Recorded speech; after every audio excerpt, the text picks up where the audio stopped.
Mesdames et messieurs, bonsoir et merci de jeter votre dévolu sur Nyota Télévision pour vous informer. À la une de cette édition du journal, le cybercafé de la paroisse Sainte-Bernadette dans la commune Katouba a été dévalisé dans la nuit du dimanche à ce lundi 8 juin 2015. Au total, 6 ordinateurs, leurs accessoires et d'autres biens de valeur ont été emportés. Et puis dans la cité minière et frontalière de Kipushi, un accident de circulation a été enregistré. Un conducteur de taxi moto a fini sa course dans un bus de transport en commun en pleine manœuvre. Voici tout pour les titres. Encore une fois, bonsoir. À la Katouba, tous les ordinateurs du cybercafé de la paroisse Sainte-Bernadette ont été emportés dans la nuit du dimanche à ce lundi 8 juin 2015, acte condamné par les fidèles habitués de la messe matinale qui ont constaté ce vol. Une enquête est d'ores et déjà ouverte pour retrouver le voleur. C'est un reportage de Jean-Paul Malimba rendu par notre confrère Léon Magloire-Monga. Suivez. Ouvert récemment par l'Église catholique pour la formation de la jeunesse de la paroisse Sainte-Bernadette de la Katouba, ce cybercafé a été dévalisé par les bandits de tous ses équipements informatiques essentiellement composés des imprimantes, unités centrales, moniteurs, câbles rallonges, baffles et onduleurs. Situation que déplorent les fidèles chrétiens de la paroisse Sainte-Bernadette. Les voleurs sont venus, ils ont pris toutes les machines à la paroisse Sainte-Bernadette, alors que ces machines-là servaient justement à la culture de la jeunesse. Comme ils ont volé ça, nous ne savons plus comment faire. Quand ils sont arrivés, ils ont détruit, vous voyez, les tentatives là-bas, ils ont détruit les 3 cadenas qui étaient ici. Ils ont ouvert très librement la porte et ils ont emporté pièce par pièce les ordinateurs. C'est comme ça que le cyber avait été détruit. Plus ou moins 6 ordinateurs, 6 machines, donc les moniteurs et les imprimantes, et non, donc les unités centrales, imprimantes, il y avait quelques câbles par-ci par-là, des rallonges et tout ça, des petites pièces, l'onduleur a été emporté aussi. Une enquête est déjà lancée pour rechercher les voleurs qui ont emporté ces matériels informatiques appartenant à la paroisse Sainte-Bernadette de la commune Katouba, dont la plupart ont été achetés par les cotisations des fidèles. Et puis le ministre provincial de l'Intérieur, Juvenal Kitungwa Lugoma, a lancé l'opération de recensement biométrique de policiers retardataires. Cette deuxième phase est organisée dans le cadre du programme d'appui à la réforme de la police nationale congolaise. Kamina, Kolwezi, Kalemie et Likasi sont les villes concernées par cette opération.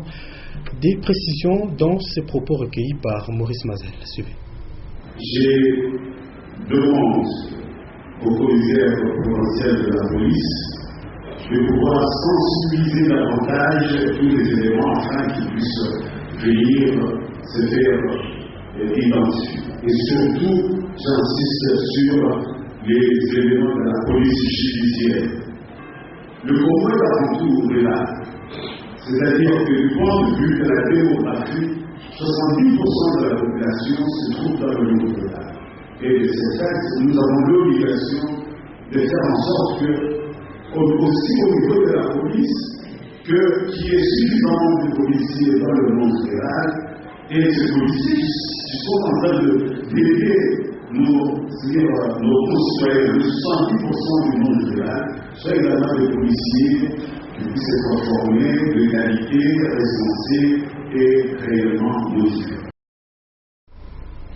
Restons à l'hôtel de ville pour dire que le premier citoyen de Lubumbashi a accordé une audience à la délégation qu'il a représentée à Accra, au Ghana. C'était lors du 4e sommet mondial de mer. C'était du 1er au 3 juin dernier. Maurice Mazel, le reportage.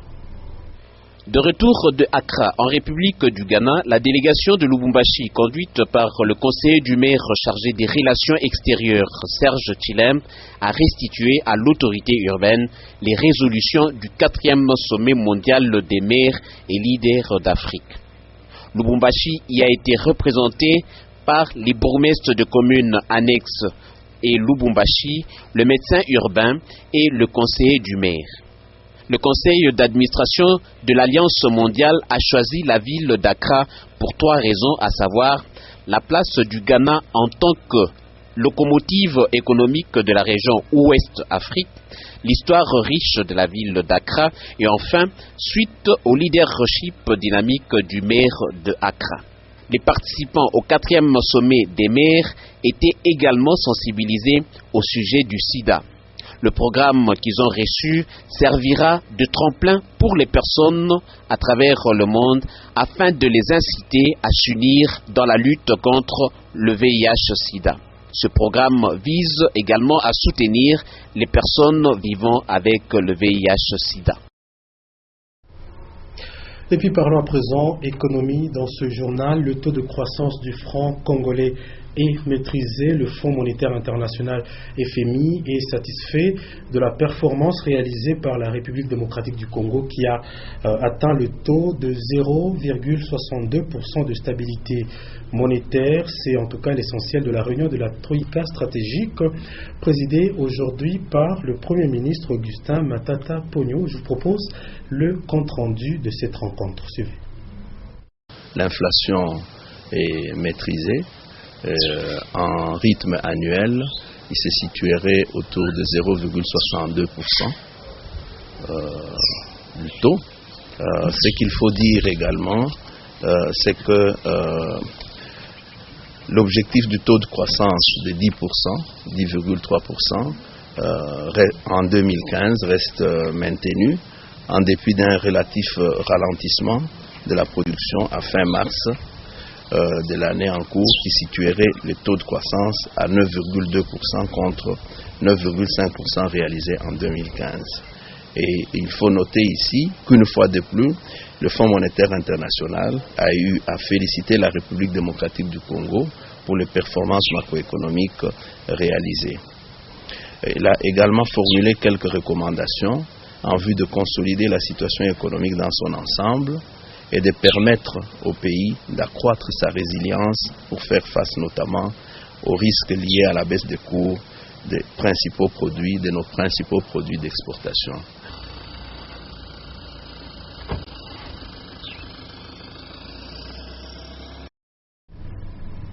Et puis rendons-nous au village Kassangiri, la route qui mène vers le nouveau cimetière. Encore en terre battue, produit beaucoup de poussière, surtout en cette saison sèche. Selon les riverains, des accidents sont généralement enregistrés pendant cette saison suite à la poussière qui se dégage. Jean-Claude Mbal, Michel Olela, reportage. La route qui mène vers la nécropole Kassangiri, rivière des Anges, est d'environ 1 km. Généralement, les conducteurs des véhicules qui accompagnent les corps des disparus roulent à vive allure. En saison sèche, il y a beaucoup de poussière à tel point que certains conducteurs ont de la peine à apercevoir les véhicules qui les précèdent. Les risques d'accident sont énormes, à en croire Dominique Chinyama. Il y a de la poussière partout. Quand les gens passent, ils passent en grande vitesse, il y a de la poussière. Il y a même le risque que les gens puissent se cogner. Il y a eu des accidents déjà. Or, à l'inauguration de ces cimetières, c'était le ministre Kitungwa qui était venu au nom du gouverneur. Il avait même tenu un discours à son temps parce que j'étais présent, promettant que le gouvernement provincial devait ou s'investissait à construire cette route, l'asphalter complètement. Un autre problème, c'est qu'à l'entrée de cette artère, il n'y a pas suffisamment de bus, ce qui la rétrécit. Pour certaines personnes, il faudrait que les services habilités placent des dos d'âne à quelques mètres de la sortie du cimetière sur la route de Kasenga. Ceci éviterait des éventuelles collisions des véhicules en partance ou en provenance de Lubumbashi et ceux qui quittent la nécropole, chose qui risque de ne pas être faisable, d'autant plus que la route Kasenga est une principale. Le mieux pour d'autres personnes serait de placer les panneaux de signalisation pour annoncer cette sortie. Après Kassangiri Cap à présent sur la ville, sur la cité minière et frontalière de Kipushi où un conducteur de taxi moto a perdu la vie ce lundi. Ce jeune motocycliste a fini sa course dans un minibus de transport en commun qui était en pleine manœuvre. Suivez ce reportage de Louis Loumani et Ege Tchale.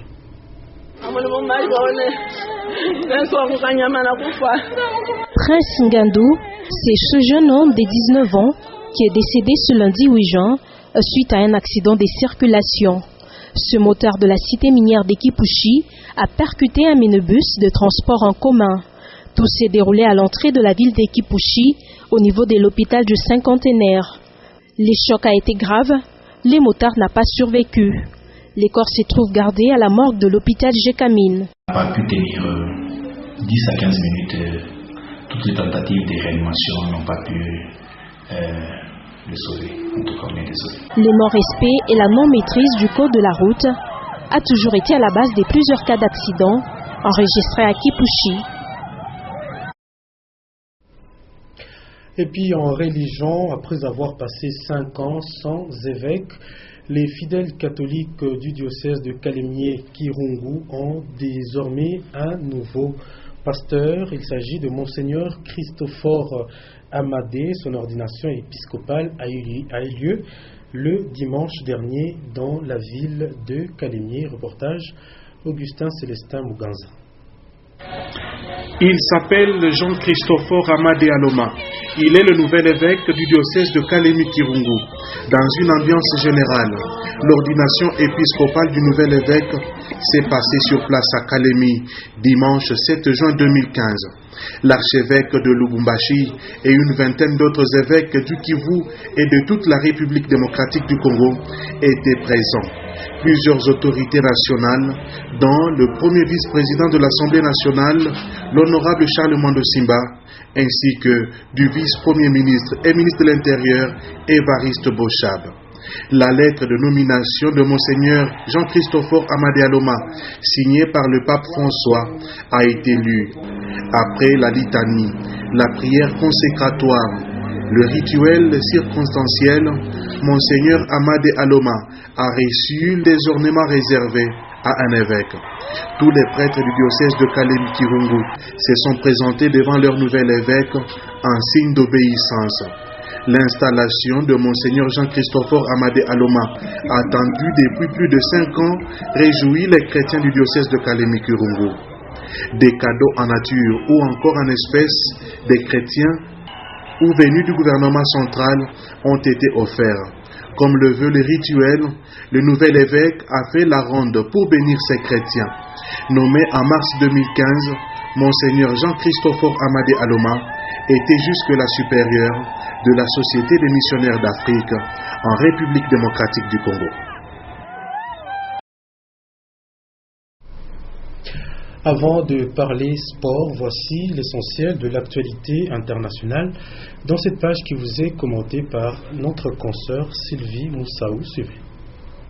Le gouvernement de l'ancien président du Nigeria, Goodluck Jonathan, est toujours en place, alors que Buhari a déjà pris fonction.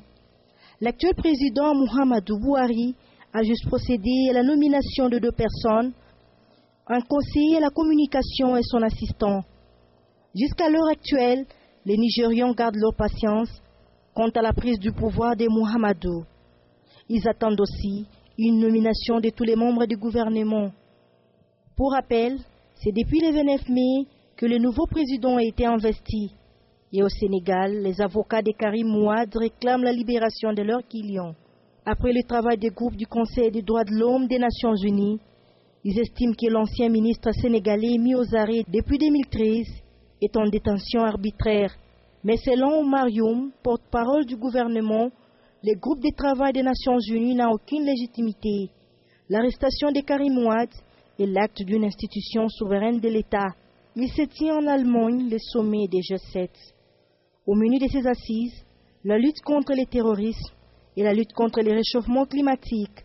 Ici, les chefs de l'État et quelques pays plus riches vont oser s'engager pour le climat. Ils vont l'après-midi de ce lundi 8 juin définir les objectifs qui seront poursuivis, et cela à quelques mois de l'agent 21 à Paris. G7 va relever les causes réelles des gaz à effet nocifs. Et puis en sport, Coupe du Congo de football, le coup d'envoi de la phase de groupe sera donné ce mardi 9 juin à midi pile pour ce qui concerne le site de Lubumbashi. Parmi les équipes visiteuses se trouve l'Union sportive Kasai qui s'est d'ailleurs entraînée ce lundi au stade Frédéric Kibasa Maliba. C'est un reportage de Guillaume Kazadi et Freddy Boukele. Suivez. Arrivé à Lubumbashi le vendredi 5 juin, l'US Kasai s'est entraîné encore une fois ce lundi au complexe sportif Frédéric Kibasa Maliba de la commune de Kenya. La jeune formation du Kasai oriental ne manque pas d'ambition. On a préparé pour la compétition, de sa blague. Pour ça, là, tu as beaucoup de choses pour la finale. Donc, tu vas être triste. Mais, on a trop si na banane. Les verts et blancs de Bakwanga sont pourtant conscients de la qualité des adversaires. Adversaire normalement, tu as un peu de bêta pour le moment. Tu respectes, tu respecter, tu vas minimiser l'adversaire. Si la faiblesse des équipes du Kasai a toujours été le conditionnement physique, l'US Kasai semble avoir été bien préparé. Nazaki conséquences déjà on a préparé bango ndenge sengele a préparé. L'autre handicap peut être la pelouse artificielle alors que l'équipe de Mbujimai joue sur la pelouse naturelle. Les difficultés que nous sommes en train de surmonter, vous voyez la particularité du terrain. Pour le terrain que nous avons chez nous, ce n'est pas le même terrain qu'ici. C'est pourquoi nous avons déjà besoin d'être ici à temps, une semaine durant, pour permettre aux enfants de s'adapter facilement au terrain. Je dis bien déterminé pour remporter la Coupe du Congo et ramener au Kasai. Première sortie de l'équipe du Kasai oriental le vendredi 12 juin à 15h contre Saint-Luc de Kananga au stade de Kamalondo. Et c'est déjà la fin de cette édition du journal. Retenez que le cybercafé de la paroisse Sainte-Bernadette dans la commune de Katouba a été dévalisé dans la nuit du dimanche à ce lundi. Au total, 6 ordinateurs, leurs accessoires et autres biens de valeur ont été emportés par les voleurs. Et puis dans la cité minière et frontalière de Kipushi, un accident de circulation a été enregistré ce lundi. Il s'agit d'un conducteur de moto qui a fini sa course dans un minibus de transport en pleine manœuvre. Merci encore une fois de nous avoir suivis. Merci.